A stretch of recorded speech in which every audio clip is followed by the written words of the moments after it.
Inilabas na nga ng Samahang Basketball ng Pilipinas o SBP ang initial list ng Gilas Pilipinas na kanilang isusumite sa darating na Asian Games. Ang mga nasa listahan ay pawang mga players mula sa PBA. Kabilang nga dito ang mga FIBA World Cup players na sina Scottie Thompson, Jamie Malonzo, RR Pugoy, Junmar Fajardo, CJ Perez at ang kanilang team captain na si Japet Aguilar. Nasa listahan din ang gwardyang si Kiefer Ravena. Hindi nga malinaw kung bakit kasama sa listahan si Kiefer Ravena dahil alam naman natin na babalik na ito sa Japan upang maglaro sa Shiga Leagues ng Japan B-League. Ang Japan B-League ay magsimula na ngayong araw kung kaya't ang mga Japan B-League boys tulad nila Dwight Ramos, Bobby Ray Parks Jr., Terry Ravena at AJ Etu ay nasa Japan na upang makasama ang kanilang Japanese team. Kasama din sa listahan ang mga nakat sa final rosters ng FIBA World Cup Gilas Pilipinas team na sina Calvin Oftana at Chris Newsome. Magsusuot muli ng tricolor jersey ang big man na si Brandon Ganuelas Rosser na misa naglaro sa SEA Games sa bansang Cambodia. Kasama din sa listahan ang dalawang naturalized import ng Gilas na sina resident import Justin Brownlee at Ange Kwame.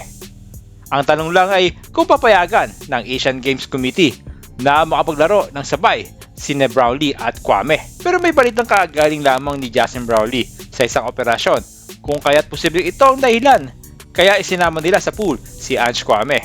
Solid din itong rosters na ito pero ang questionable lang dito ay ang kanilang outside shooting dahil bukod kay RR Pugoy, wala tayong pwedeng makitang player na deadly sa 3-point territory. Ang mga pangalan ni na Arvin Tolentino at Paul Lisana ay maisama upang makatulong sa opensa. Ang 7'3" big man na si Kai Sotto ay wala pang kasiguraduhan kung makapasok sa final rosters ng kanyang team na Hiroshima Dragonflies.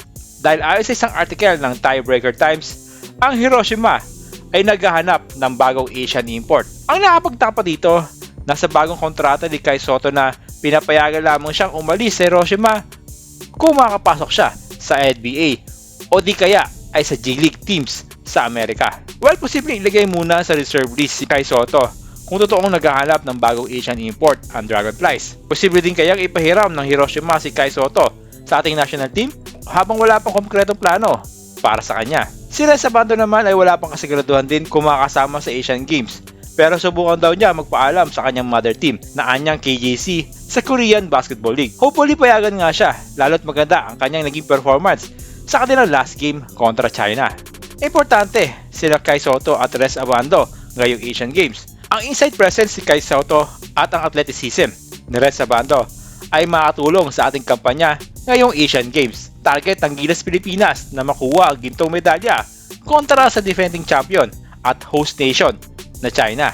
Isa din sa malaking katanungan ay kung sino ang magiging head coach ng Gilas Pilipinas matapos mag-step aside ni Coach Shot Reyes. Ilan nga sa matulog na posibleng pumalit kay Coach Shot Reyes ay si Ginebra head coach Coach Tim Con, dating Gilas Pilipinas head coach Raiko Torman at ang College of St. Benilde head coach na si Charles Chu. Malaki pagsubok ito kung sino man ang mapipiling temporary coach ng Gilas Pilipinas dahil 2 linggo na lamang ay magsimula na ang Asian Games. Kayo ba mga kabola?